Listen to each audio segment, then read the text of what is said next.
El fútbol es capaz de reunir a miles de personas, los cuales llenan estadios enteros, siendo estos mismos escenarios de algunas de las peores catástrofes de la historia. Lo que debía ser una fiesta, terminó convirtiéndose en caos, desesperación y muerte.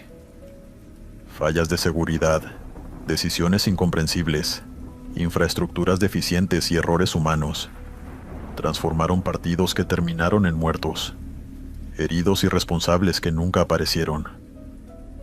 Hoy vamos a recorrer las peores tragedias ocurridas en el mundo del fútbol. Historias impactantes donde una multitud que llegó para alentar a su equipo y terminó enfrentándose a algo mucho peor que perder un partido. Antes de viajar al pasado, hay un hecho reciente que no podemos ignorar.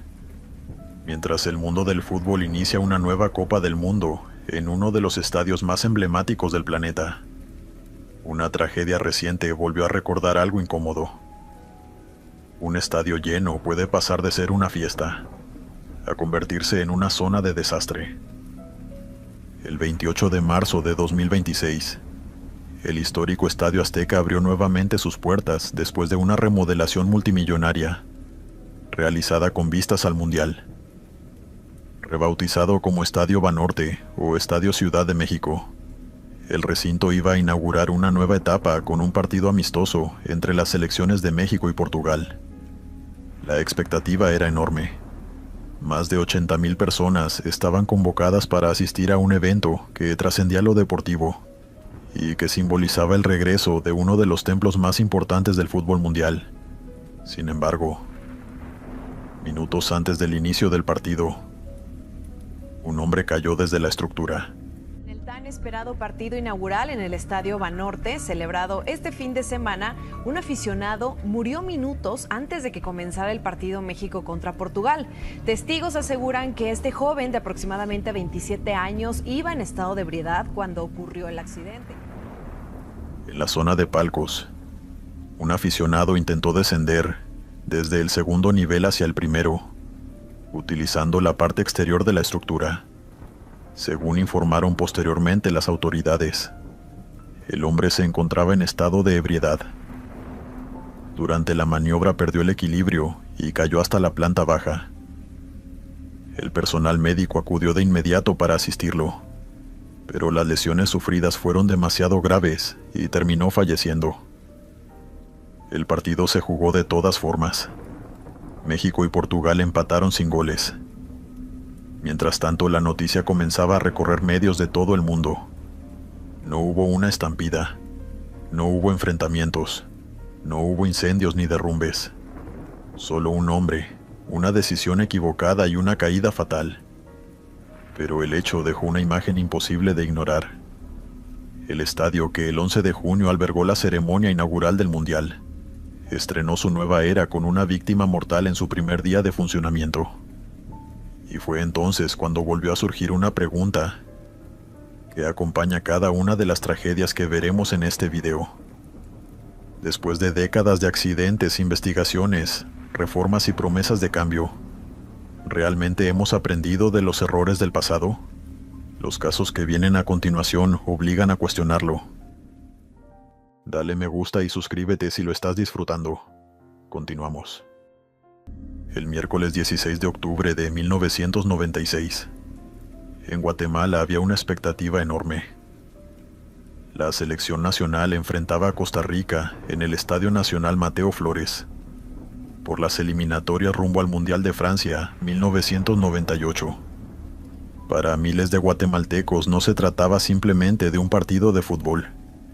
Era una de esas noches destinadas a permanecer en la memoria durante décadas. Una de esas historias que luego se les cuentan a los hijos.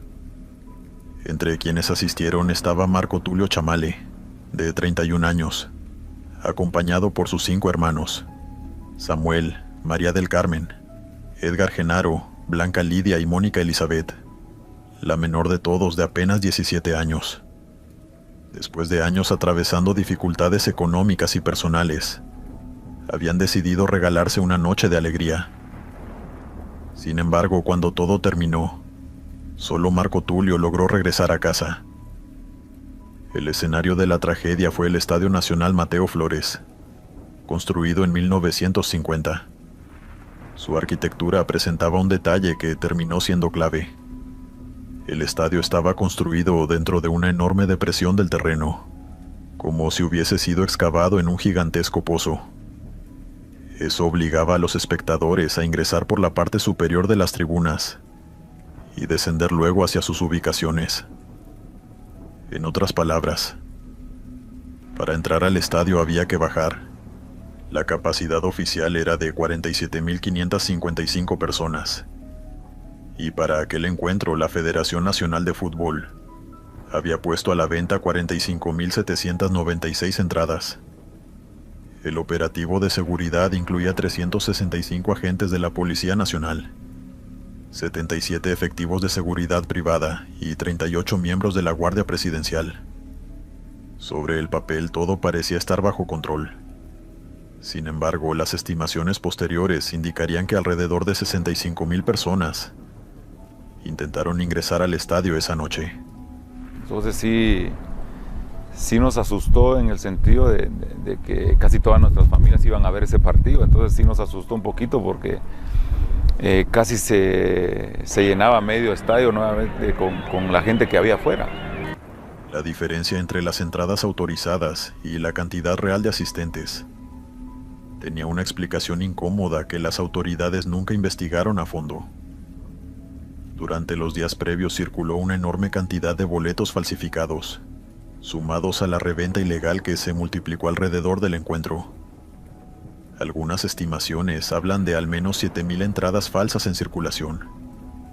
4 revendedores fueron detenidos posteriormente, aunque para muchos aquello pareció más un intento de encontrar culpables rápidos que una investigación seria sobre lo ocurrido. A esto se sumaba otro problema crónico del fútbol guatemalteco de la época: el ingreso sin entrada.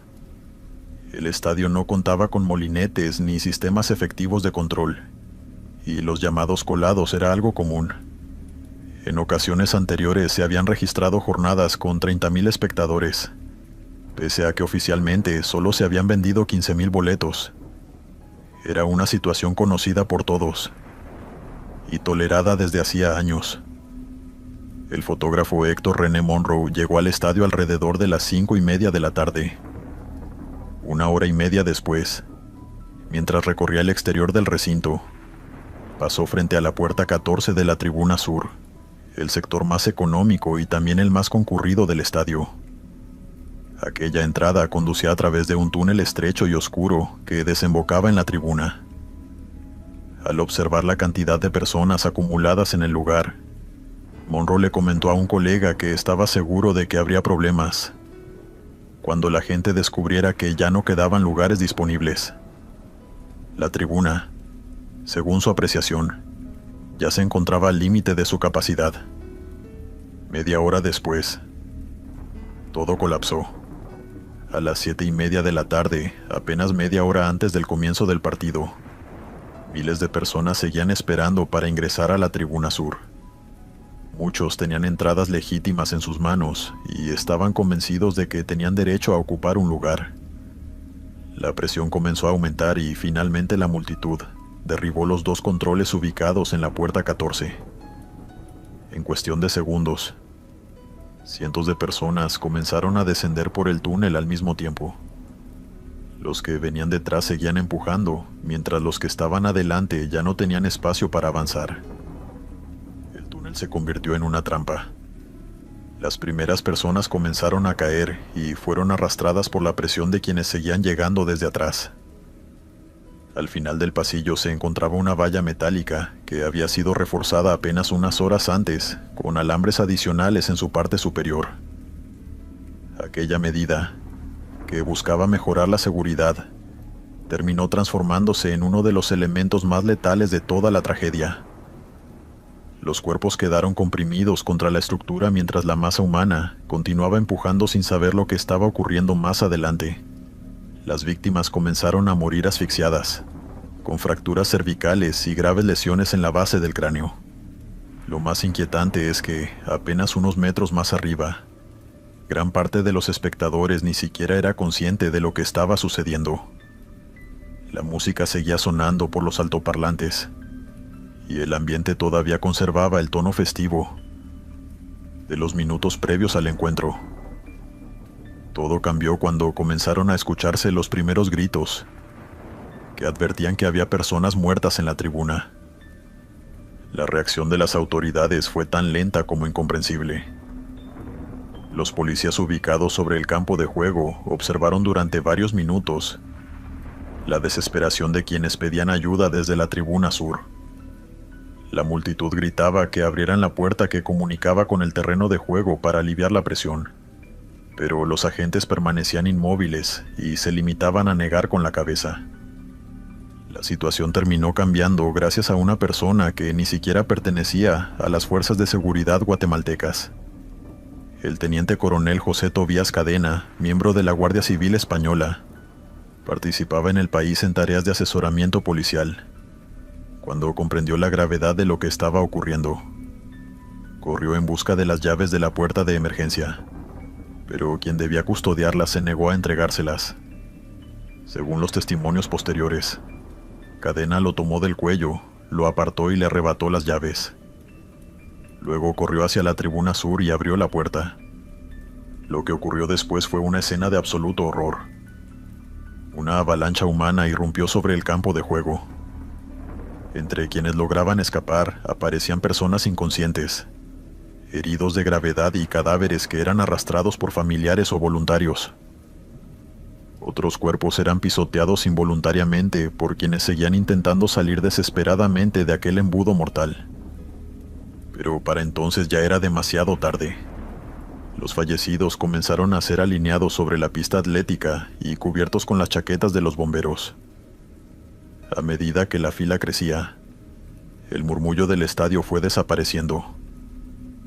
Cuando la cantidad de cuerpos superó la decena, el estadio se fue quedando en silencio. El balance final fue devastador: 84 muertos y 229 heridos. La mayoría de las víctimas provenían de los barrios más humildes de la ciudad, especialmente de zonas como Mixco y La Florida. Eran personas que habían ahorrado durante semanas o meses para comprar una entrada y ver jugar a su selección. 2 días después, Edgar Rolando Pineda Lam, presidente de la Federación Nacional de Fútbol, intentó cerrar el caso con una frase que generó indignación. Según declaró, todo había sido simplemente un accidente. Sin embargo, la explicación resultaba difícil de sostener. La investigación nunca encontró responsables. Los 4 revendedores detenidos fueron el único resultado concreto de una causa que jamás logró explicar, porque 84 personas habían perdido la vida en un partido de fútbol. Mientras tanto, sobre la pista atlética, Héctor René Monroe permanecía arrodillado, intentando reanimar a un niño de 10 años. El pequeño murió en sus brazos, y el fotógrafo nunca llegó a saber su nombre. Horas antes había advertido que algo terrible podía ocurrir. Había visto señales que parecían evidentes. Pero aquella noche, en medio de miles de personas y decenas de responsables, nadie más quiso ver lo que estaba a punto de suceder. Algo igual de trágico había sucedido años antes en Lima. Claramente esta no era ni la primera ni la última. Continuamos. Hay tragedias que desaparecen junto con quienes las vivieron, pero existen otras que sobreviven durante décadas ocultas bajo capas de silencio, vergüenza institucional y olvido colectivo. Lo ocurrido el 24 de mayo de 1964 en el Estadio Nacional de Lima pertenece a esa categoría, a pesar de haber sido la peor tragedia registrada en la historia del fútbol mundial. Durante mucho tiempo casi nadie fuera del Perú supo realmente lo que había sucedido aquella tarde. Era un domingo cargado de expectativa. La selección peruana enfrentaba a Argentina en la última fecha del torneo preolímpico sudamericano. Estaba en juego la clasificación a los Juegos Olímpicos de Tokio y la ciudad parecía girar alrededor de ese partido. Más de 53,000 personas colmaron las tribunas del Estadio Nacional. Una cifra impresionante para la época que representaba aproximadamente el 5% de toda la población de Lima. Muchos aficionados llegaban directamente desde una competencia automovilística, que se había disputado horas antes en la capital, por lo que la ciudad vivía una jornada deportiva excepcional. El estadio ya se encontraba al límite de su capacidad, cuando las autoridades tomaron una decisión que terminaría teniendo consecuencias devastadoras. Las puertas fueron cerradas. Nadie más podría entrar. Y, lo que era todavía más grave, nadie podría salir hasta que terminara el encuentro. El partido tenía la tensión de una final.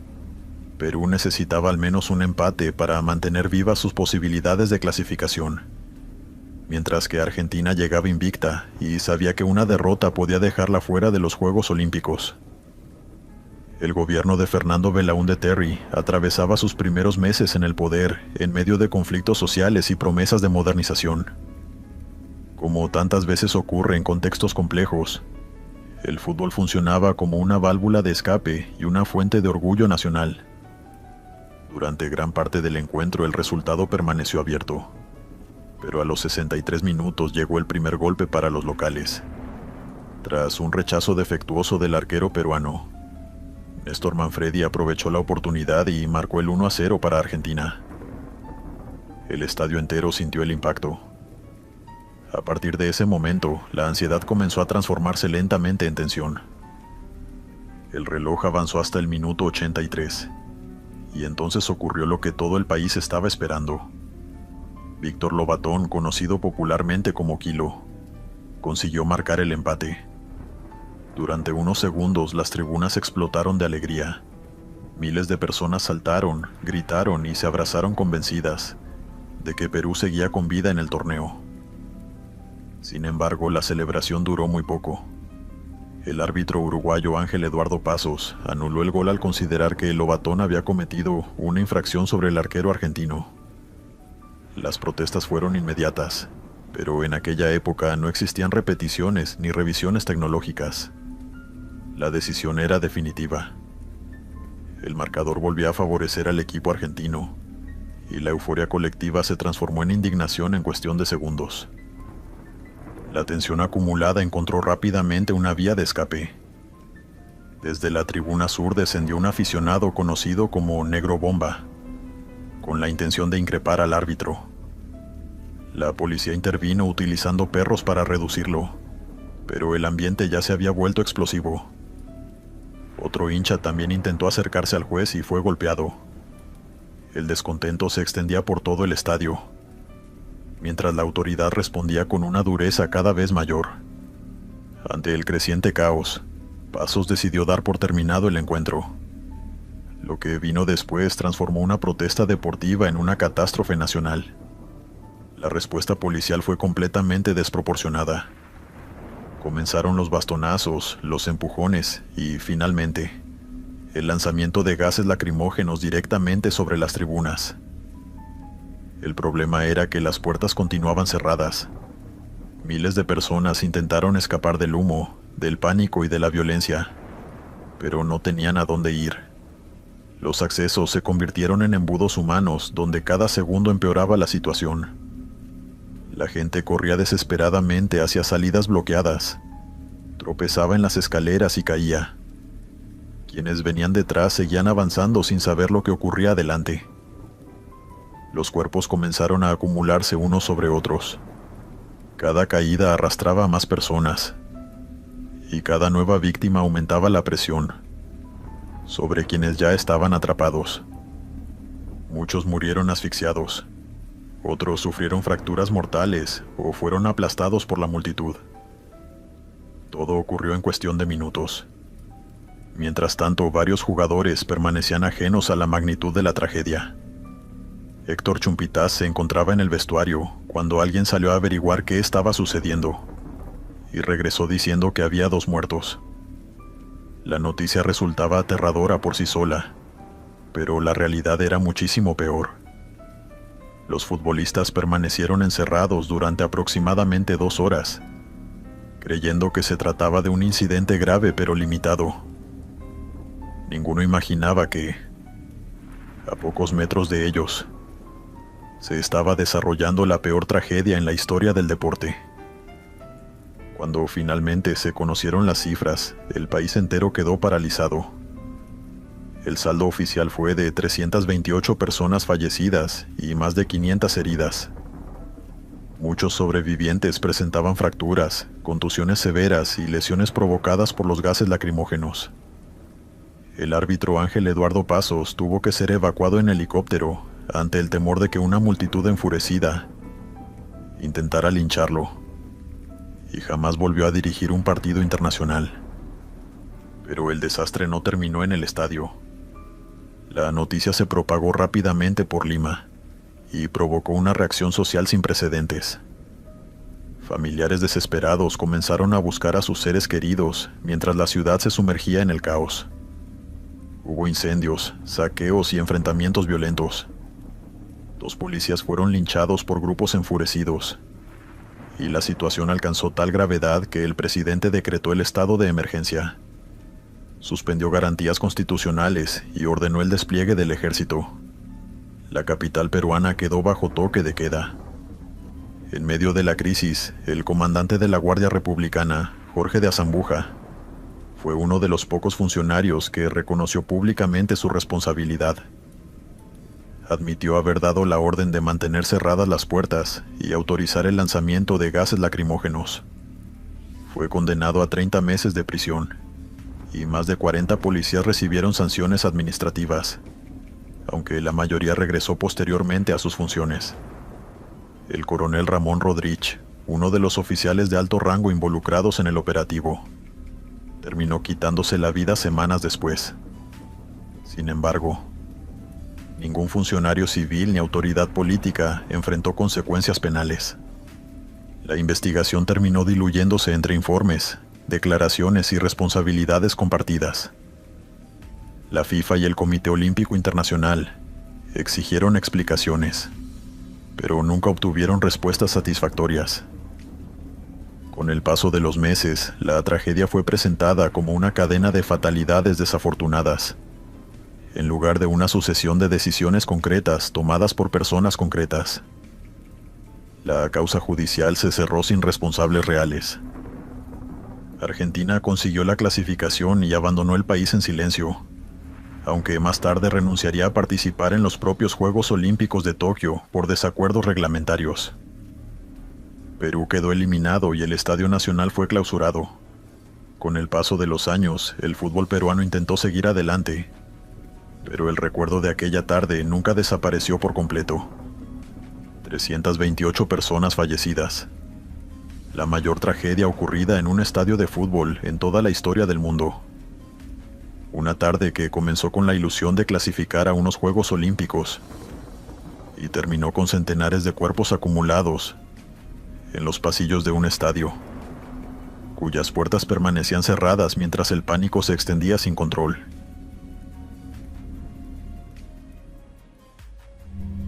Continuamos.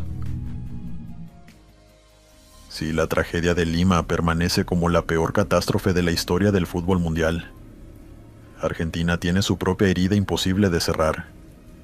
Una historia rodeada de silencios, contradicciones y sospechas que durante décadas permaneció oculta detrás de explicaciones oficiales que muy pocos creyeron. Ocurrió el 23 de junio de 1968. Y todavía hoy existen preguntas que nadie ha podido responder de forma definitiva. Era un domingo de invierno en Buenos Aires.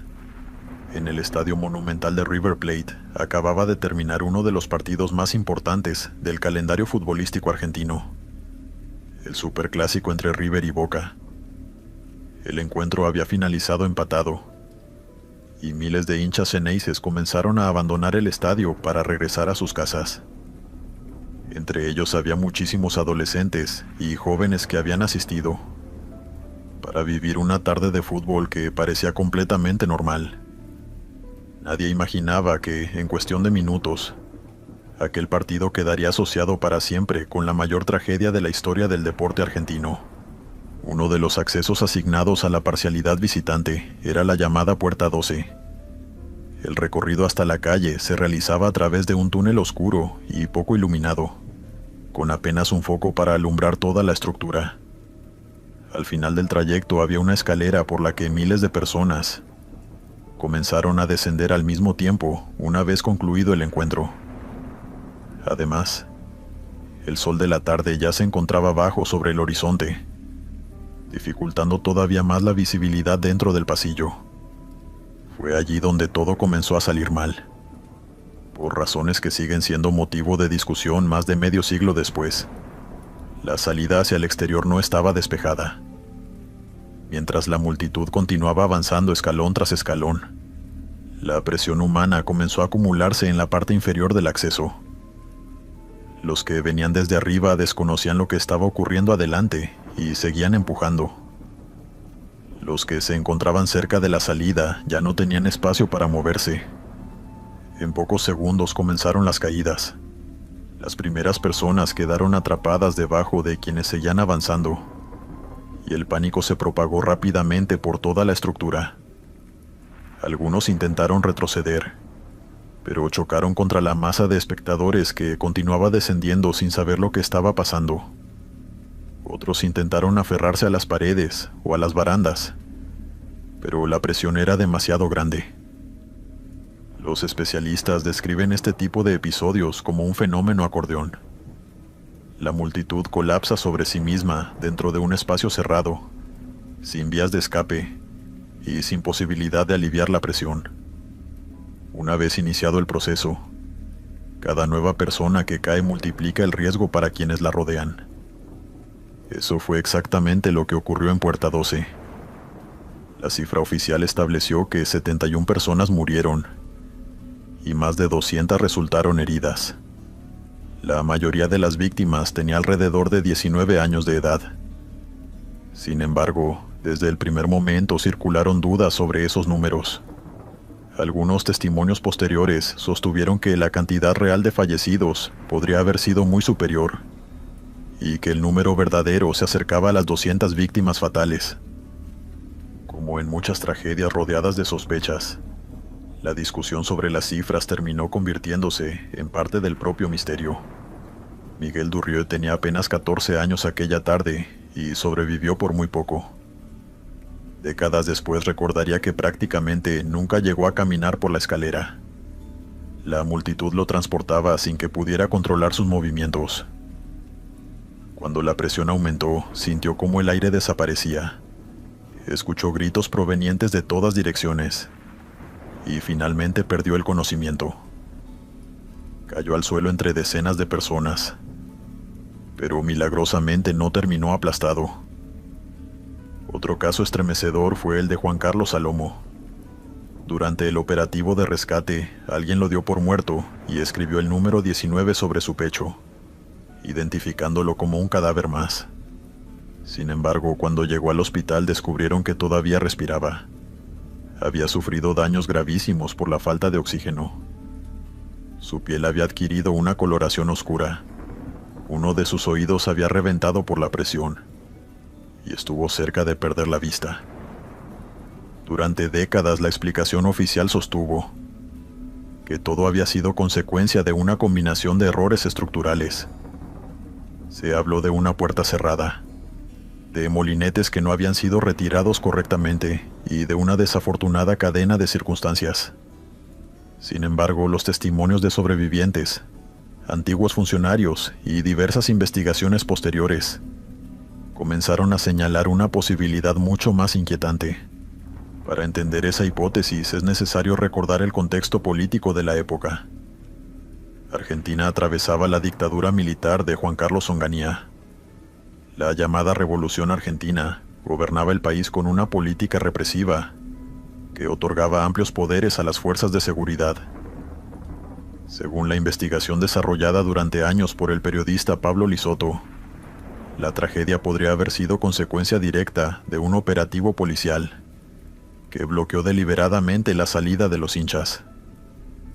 La reconstrucción de los hechos plantea que, mientras miles de personas intentaban abandonar el estadio, se encontraron con una barrera formada por efectivos policiales. Detrás de ellos, varios agentes montados a caballo repartían golpes con bastones. Los hinchas que intentaban avanzar chocaban contra ese muro policial. Los que intentaban retroceder se encontraban con miles de personas que seguían bajando por la escalera.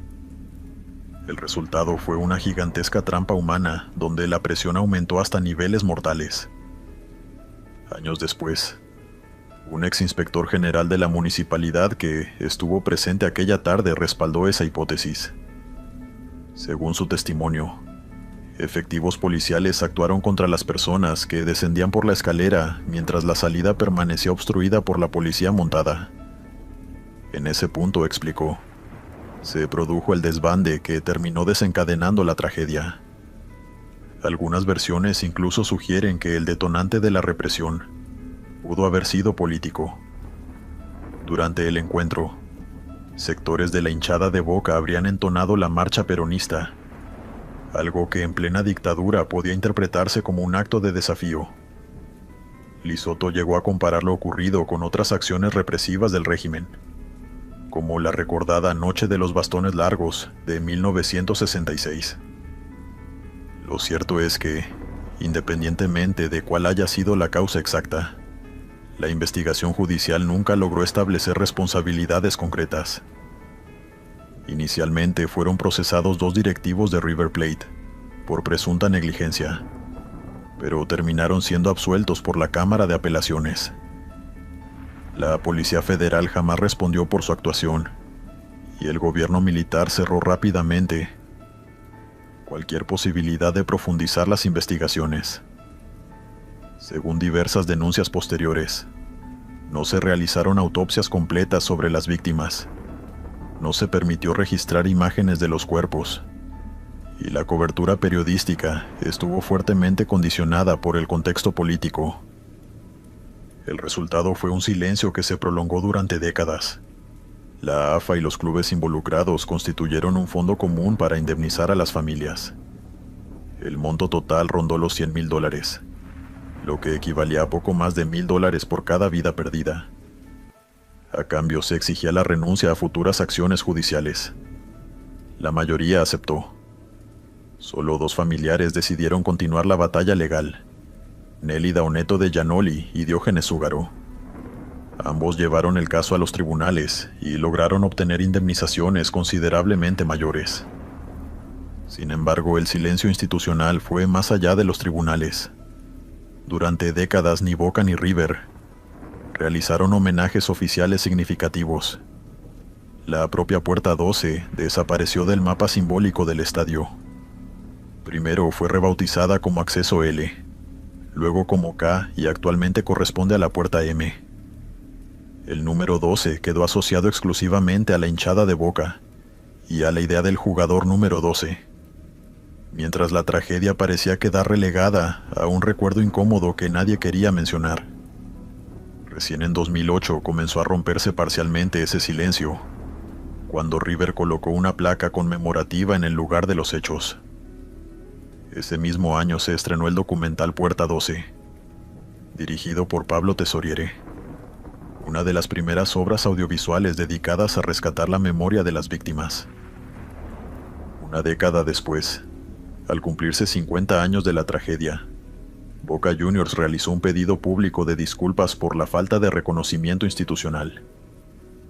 En 2021, el entonces presidente Jorge Amor Ameal inauguró una placa en la Bombonera con los nombres conocidos de los fallecidos y estableció el 23 de junio como día de luto para el club, una jornada durante la cual las instalaciones permanecen cerradas.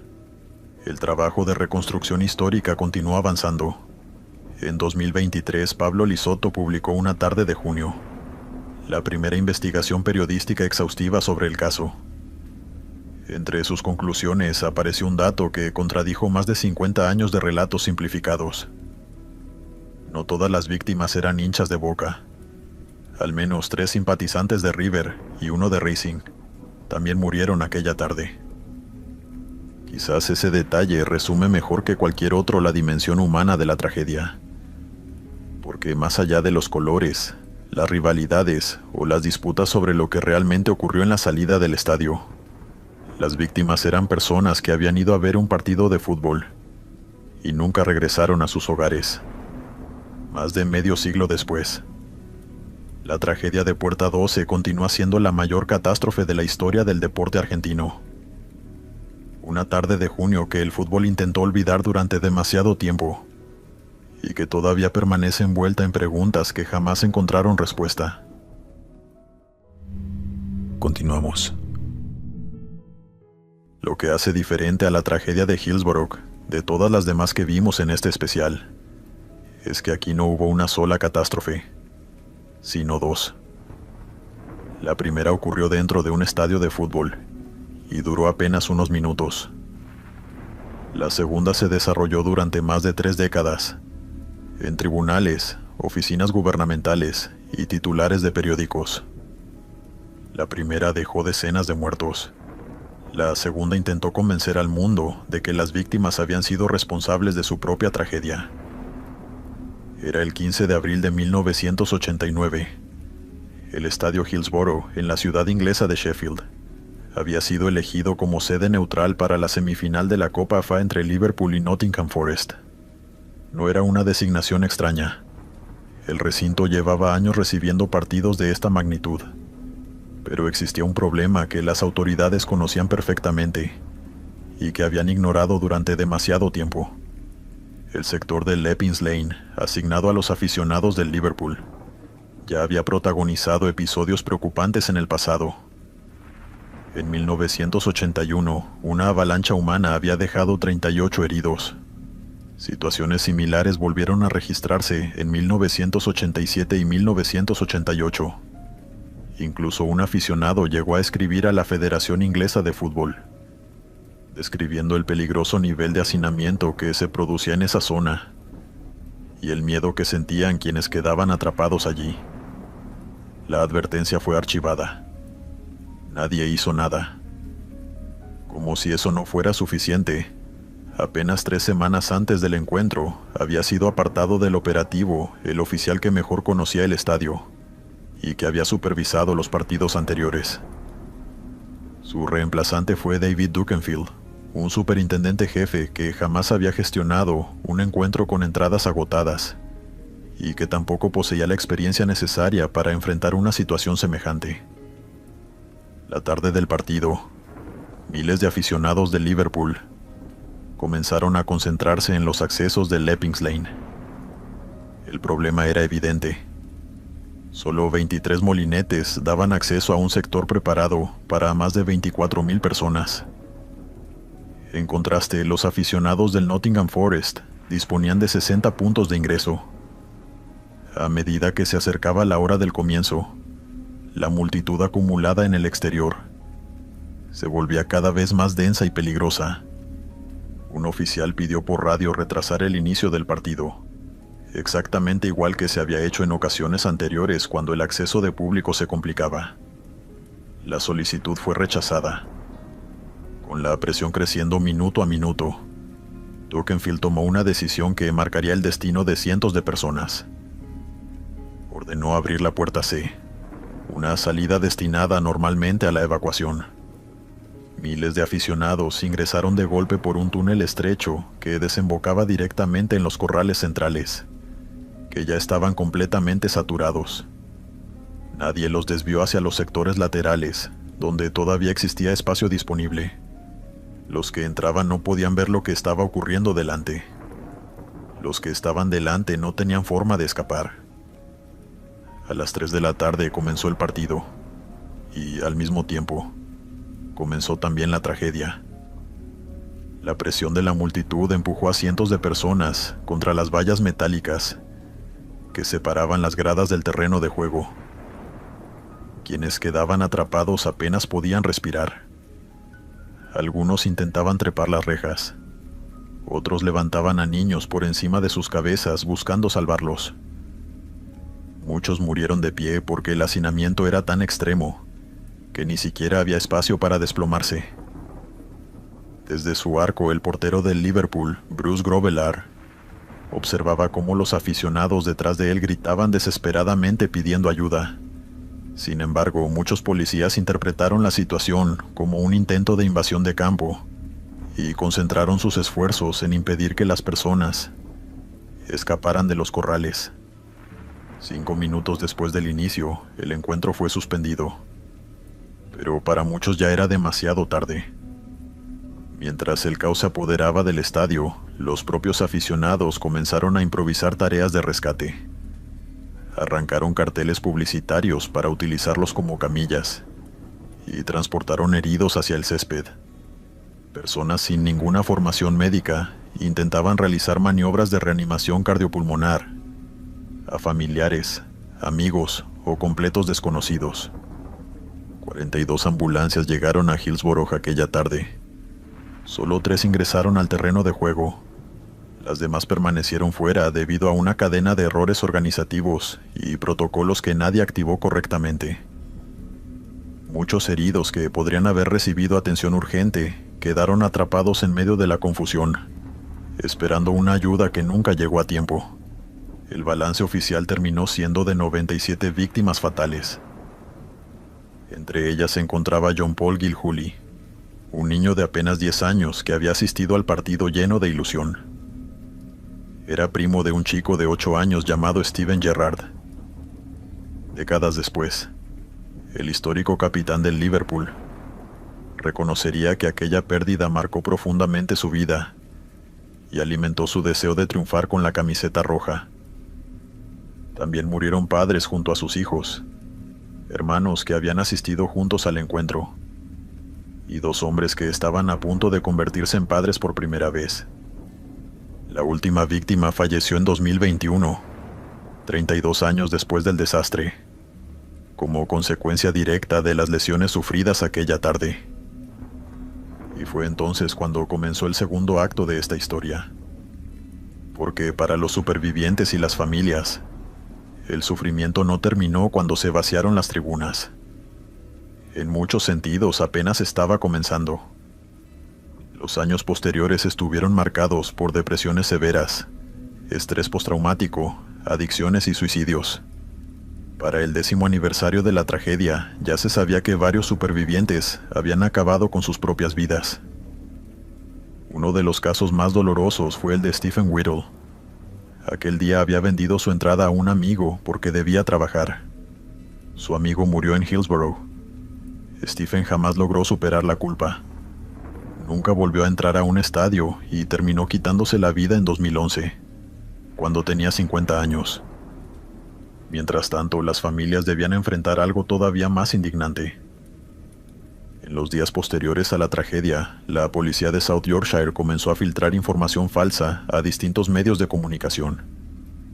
Se afirmó que los aficionados del Liverpool habían llegado borrachos, que habían derribado las puertas del estadio y que incluso habían saqueado a las víctimas mientras agonizaban. El diario The Sun publicó esas acusaciones en portada. La indignación fue inmediata.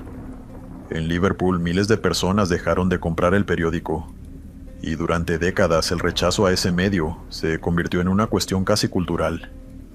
Las familias sabían que las acusaciones eran falsas, pero tenían enfrente a la policía, al gobierno y a buena parte de la prensa nacional.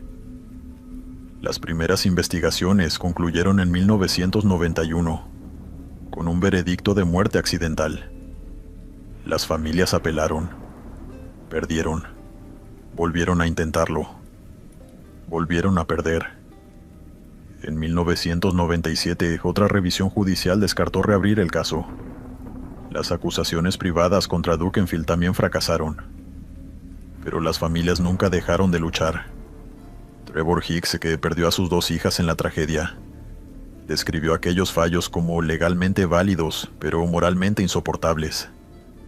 Anne Williams dedicó el resto de su vida a demostrar que su hijo Kevin, de 15 años, había permanecido con vida más tiempo del que reconocía la versión oficial.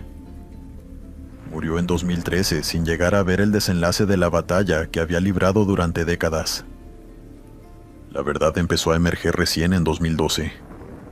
Ese año, un panel independiente revisó miles de documentos y confirmó lo que los familiares habían denunciado desde el primer día. Los aficionados no habían sido responsables de la tragedia. La policía había modificado declaraciones, ocultado información y construido una narrativa falsa para encubrir su propia negligencia. La revelación sacudió al Reino Unido. Los antiguos veredictos fueron anulados y en 2016, una nueva investigación concluyó que las 97 víctimas habían muerto como consecuencia directa de graves fallos policiales y deficiencias en la respuesta de emergencia. Al año siguiente, 6 personas fueron imputadas por distintos delitos relacionados con la tragedia y su posterior encubrimiento. Aunque para muchas familias la justicia llegó demasiado tarde, el desastre también transformó para siempre el fútbol inglés. El informe Taylor, publicado en 1990, recomendó eliminar las gradas de pie valladas y convertir los principales estadios en recintos completamente equipados con asientos. La futura Premier League nació bajo esas nuevas normas de seguridad. Cada estadio moderno del fútbol inglés lleva de alguna manera la marca de Hillsborough, porque esta no fue solamente una tragedia deportiva.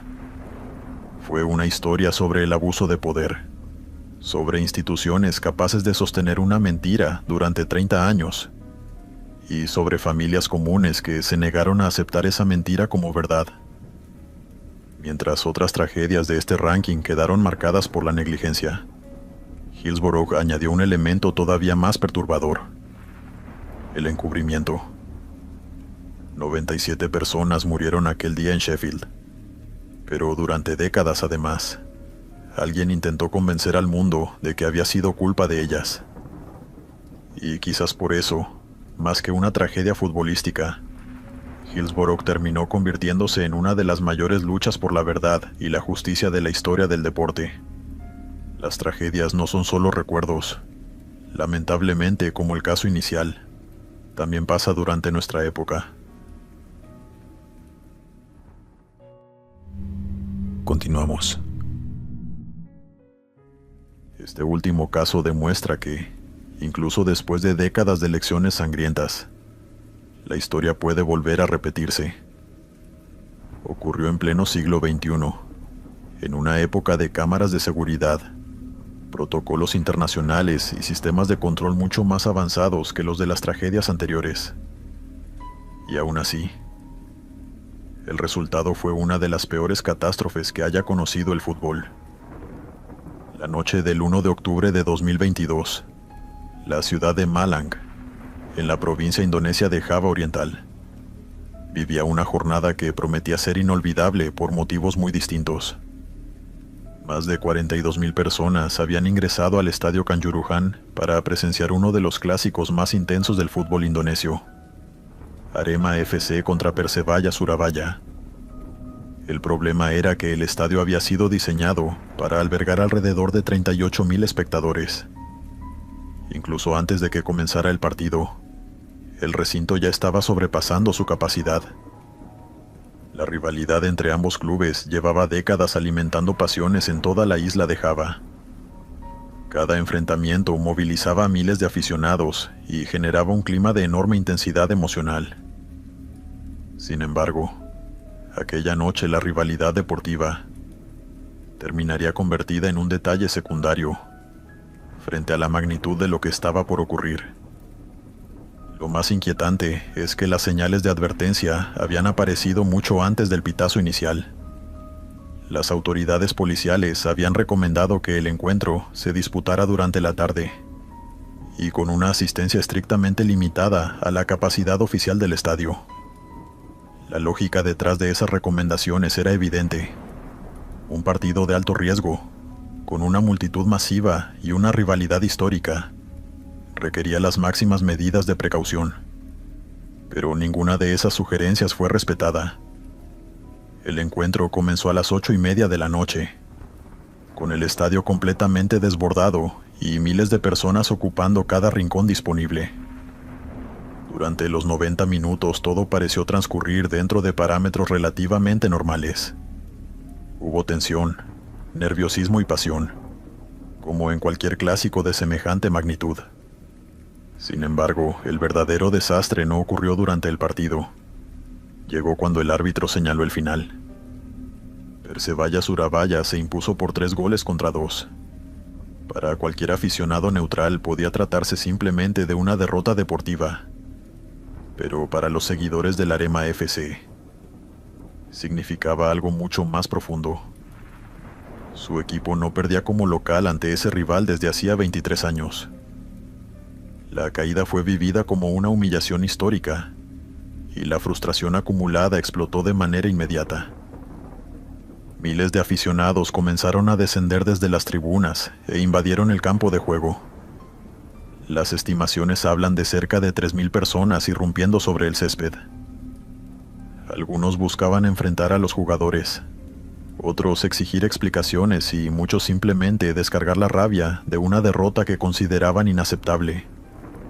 La situación se deterioró tan rápidamente que los futbolistas del Persevalla tuvieron que refugiarse durante más de una hora dentro de vehículos blindados de la policía para poder abandonar el estadio sin sufrir agresiones.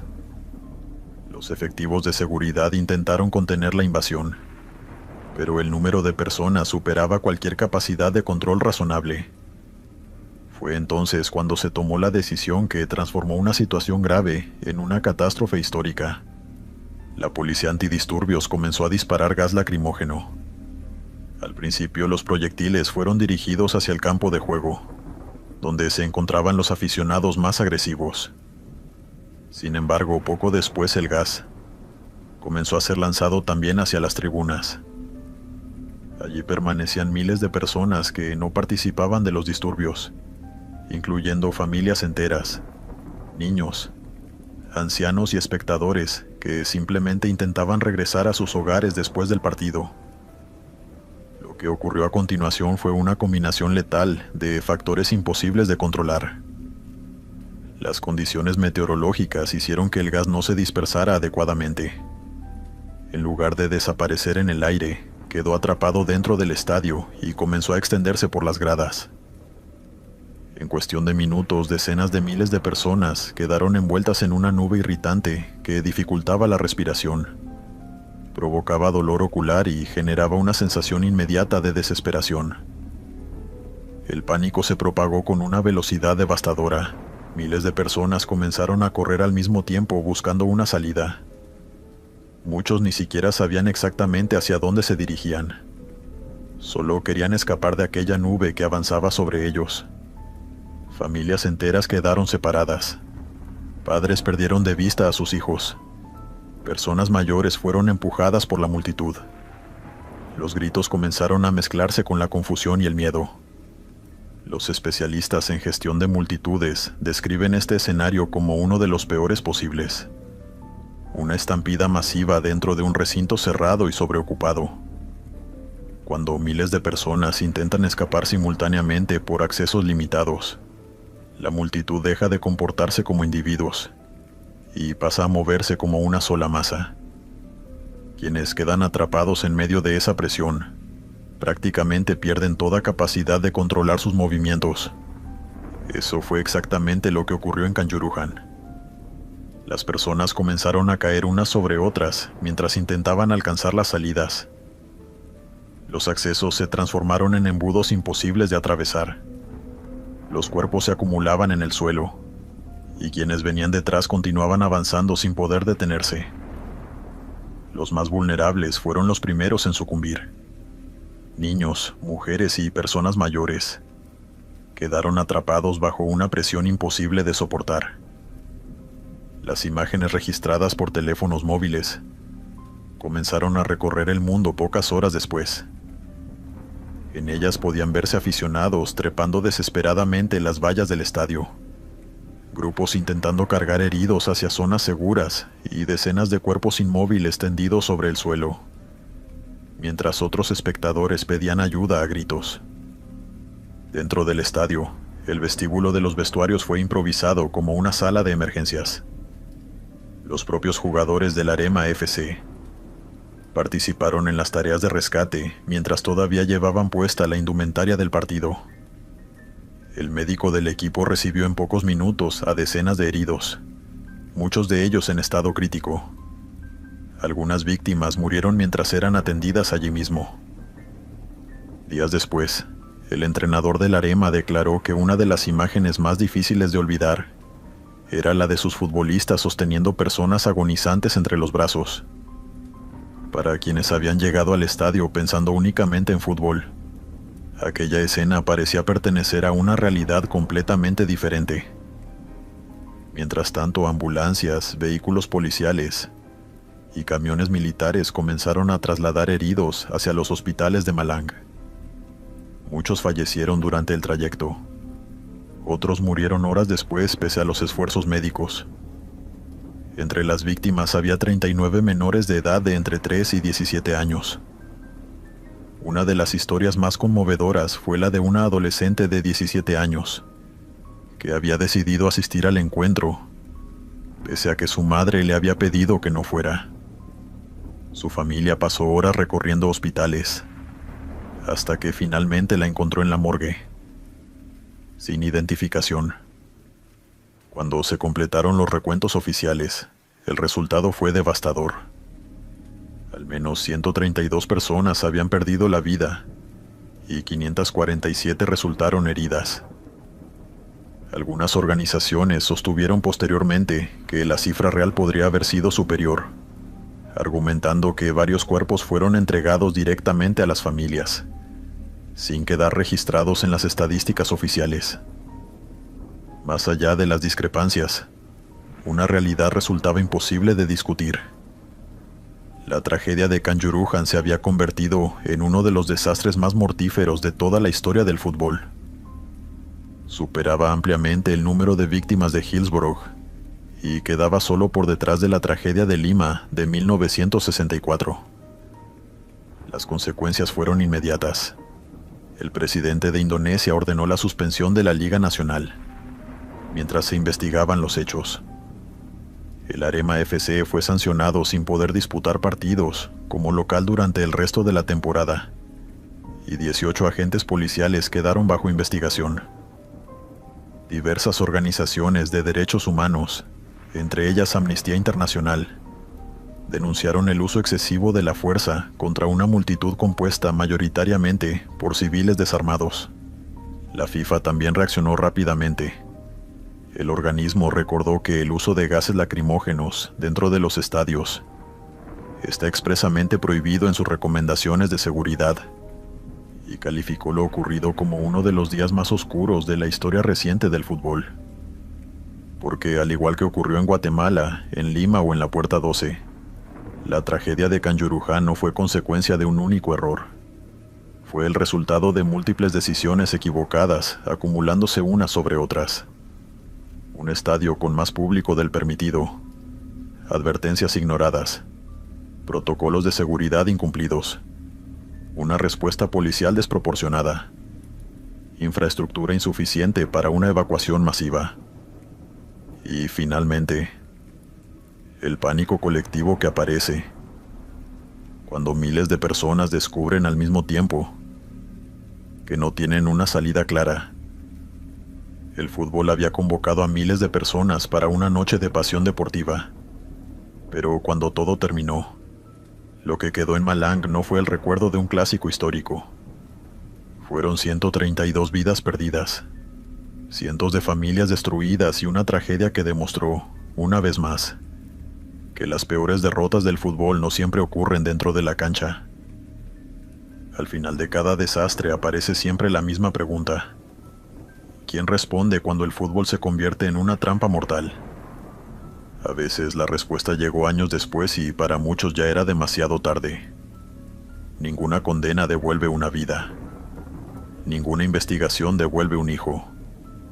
Ningún informe oficial puede borrar el recuerdo de quienes salieron de sus casas para ver un partido y jamás regresaron. Las víctimas quedaron atrás. Sus familias también. El fútbol, en cambio, siguió adelante. Los estadios volvieron a llenarse. Los campeonatos continuaron. Y mientras las tribunas volvieron a cantar, muchas preguntas quedaron en el mismo lugar. Sin respuesta. Sin responsables. Sin memoria. Y después de todo, el espectáculo continuó.